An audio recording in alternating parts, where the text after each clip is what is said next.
Hello, everybody, and welcome to our walkthrough on ESG-CV projects and what to expect. My name is Tony Diaz, and I am a system administrator for PA HMIS, the Balance Estate. So let's go ahead and get started. ESG-CV projects, what to expect. Well, there are four basic project types for ESG-CV. And I have them listed here. On the left, you can see their acronyms, and then on the right, their actual names spelled out. So we have HP, Homeless Prevention, RRH, Rapid Rehousing, ES, Emergency Shelter, SO, Street Outreach. Your agency may be entering data for one or more of these project types. There's also temporary emergency shelter, which is an offshoot of emergency shelter. But today we're just going to be talking about the four basic project types.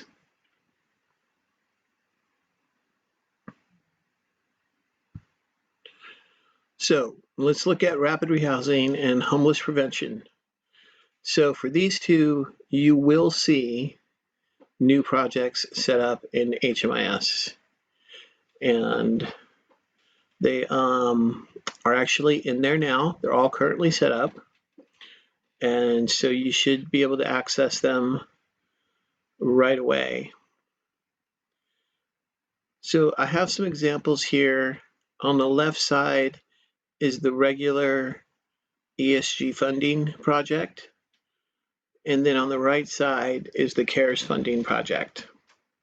So if you look at on the left, you will see My Fake Organization, RRH, ESG, and My Fake Organization, HP, ESG. So these are what the rapid rehousing, the homeless prevention projects will look like for your regular annual ESG funded projects. For the CARES funding projects, those are on the right. And it's the same thing. We have just added the CV19 to make them easily identifiable. So My Fake Organization, Rapid Rehousing, ESG, CV19, and My Fake Organization, HP, ESG, CV19. So all the projects in HMIS for rapid rehousing and homeless prevention that are set up under the CARES funding will have that additional CV19 listed in their name. So if your agency has an existing project, whether it's homeless prevention or rapid rehousing, when you enroll a client, you're going to need to ask yourself, which pot of money am I going to use to serve this client? Am I going to use my annual ESG funds or my care funding? And the answer to this question is what's going to be the driver behind which program you choose.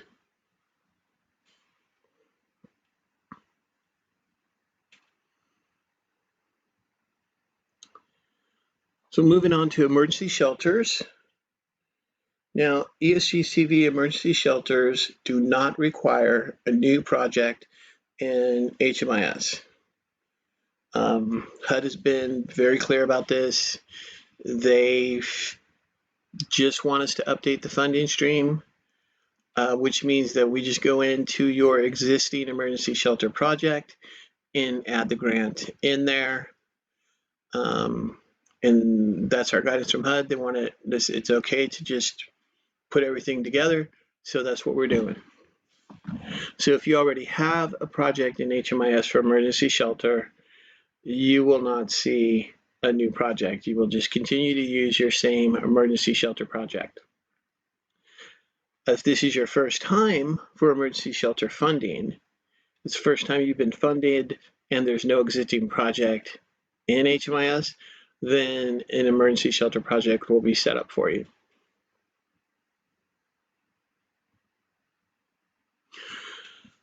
Street outreach is similar, but different. So for street outreach, you may or may not have a new project set up. It depends on your funding source. So if you have annual ESG funding and you receive ESG-CV funds from the same source.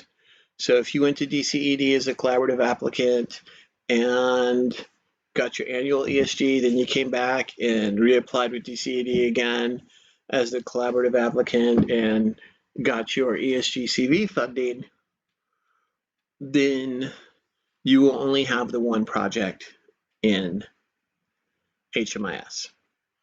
So if you went to a different funding source other than DCED to get your annual ESG funding, then came to DCAD and got your ESG funding, and you have two different funding sources, then we will set up a new street outreach project for you.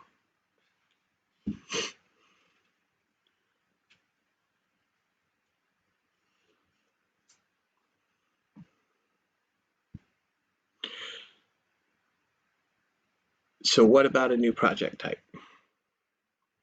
So for some of you, you're going to be working with new projects that you have not worked with before. Some it'll be their first time having homeless prevention. Others it'll be their first time having street outreach, which are emergency shelter or rapid rehousing. So if you're entering data into a new project, if it's your first time going through the workflow, or your first couple of times going through a workflow, you may see something that you're not used to seeing. It may ask you to collect data elements that you're not used to collecting, or it may go the other way. You may see data elements not there anymore that you're used to seeing, and you get to that section in the workflow and the data element isn't there. So it may look different. The main thing is to focus on finishing the workflow and entering as much complete data as possible to ensure accurate reporting. So that hasn't changed. I mean, that's the one constant that we're always striving for, and that continues to be true here. Just focus on finishing the workflow, getting to that point where you see that word that says finish and gives you the option to close the workflow because you have finished, then that's where you want to get to. And if you are unsure, ask questions. The best way to ask a question is to submit it into HMIS, put it into a work ticket, click on the word help, select a question and just send it off, and we will address that. That's the quickest way for us to address it in the best way. So if you are unsure about anything, please ask questions.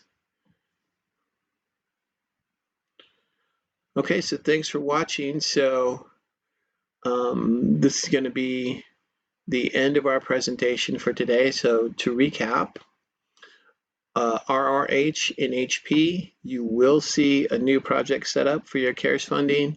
It will have CV19 in the name.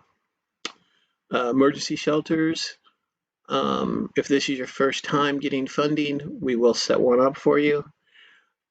If you have an existing emergency shelter, then we will just update the funding stream.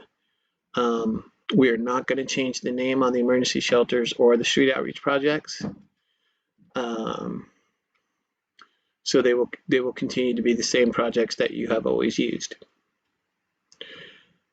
We hope you have enjoyed this presentation, and for more information on HMIS, whether you want to see some manuals or how to do some stuff, see some of our other trainings, please check out our HMIS page at pennsylvaniacoc.org. Thank you, folks. Have a great day.